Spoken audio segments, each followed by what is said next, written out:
HR online solution YouTube চ্যানেলে আপনাদের সকলকে স্বাগত জানাই। আজকের ভিডিওতে আলোচনা করব ইনোমিনেশন ফর্ম যে জমা দিয়েছেন সেটি আপনারা কিভাবে তার স্ট্যাটাস চেক করবেন। তার জন্য আপনারা eci government.in যে ওয়েবসাইট আছে সেই ওয়েবসাইটে এসে এরকম একটা ইন্টারফেস খোলা দেখতে পাবেন। সেখানে কিন্তু দেখবেন একদম এখানে লেখা আছে, দেখুন ফিল ইনোমিনেশন ফর্ম যে অপশানটি আছে, দেখুন আমার কার্সারটা যাবে, এই যে এই অপশানটি আছে, এই অপশানটিতে আপনারা ক্লিক করবেন। ক্লিক করার সাথে সাথে কিন্তু আপনাদের সামনে এরকম ইন্টারফেস খুলবে, যেখানে আপনাদেরকে বলা হবে যে আপনার মোবাইল নাম্বার অথবা ভোটার কার্ড নাম্বার দেন। এখানে কিন্তু আপনারা আপনাদের মোবাইল নাম্বারটা দিয়ে দেবেন। দিয়ে দেওয়ার পরে নিচে যে অপশান আছে দেখুন এন্টার ক্যাপচা, এখানে আপনি আপনার ক্যাপচা কোডটি কিন্তু যেটা লেখা থাকবে সেটা এখানে দিয়ে দেবেন। এই দেখুন আমি আমার ক্যাপচাটা দিয়ে দিলাম এবং রিকোয়েস্ট ওটিপিতে ক্লিক করবেন। ক্লিক করার সাথে সাথে আপনার যে রেজিস্টার্ড ফোন নাম্বার আছে সেই ফোন নাম্বারে কিন্তু একটা ওটিপি চলে যাবে। সেই ওটিপিটি যাওয়ার পর ভেরিফাই অ্যান্ড লগ ইন করে দেবেন।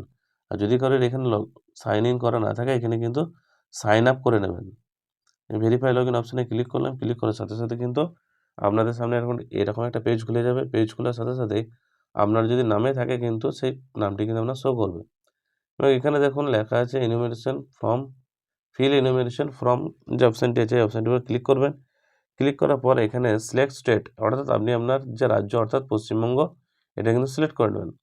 সিলেক্ট করার পর এন্টার এপিক নাম্বার, অর্থাৎ 2025-এর অনুযায়ী আপনার যে ভোটার কার্ড নাম্বার আছে 2025 সাল পর্যন্ত আপনার এখনও পর্যন্ত বর্তমান আপনার যে ভোটার কার্ড নাম্বারটি আছে সেই ভোটার কার্ড নাম্বারটা কিন্তু এখানে আপনাকে এন্টার করে দিতে হবে। দেখুন আমি এখানে সেই ভোটার কার্ড নাম্বারটা এন্টার করে দিলাম। করে দেওয়ার পরে এখানে যে সার্চ বাটনটি আছে দেখুন পাশে সবুজ কালারের, এই সার্চ বাটনটিতে ক্লিক করে দিলাম। ক্লিক করার সাথে সাথে দেখুন এরকম একটা ইন্টারফেস শো করছে, your form has already been submitted with mobile number or more details contact with BLO. এখানটা কিন্তু আপনাকে শো করবো, অর্থাৎ আপনি যে আপনার যে পার্টের বিএলও আছে সেই বিএলও কিন্তু তার মোবাইল থেকে আপনার ফর্মটি সাবমিট করে দিয়েছে। এবং অনেকে প্রশ্ন করছে যে দাদা আমাদেরগুলো যখন চেক করতে যাচ্ছি তখন কিন্তু আমাদেরকে এইরকম একটা ইন্টারফেস শো করছে।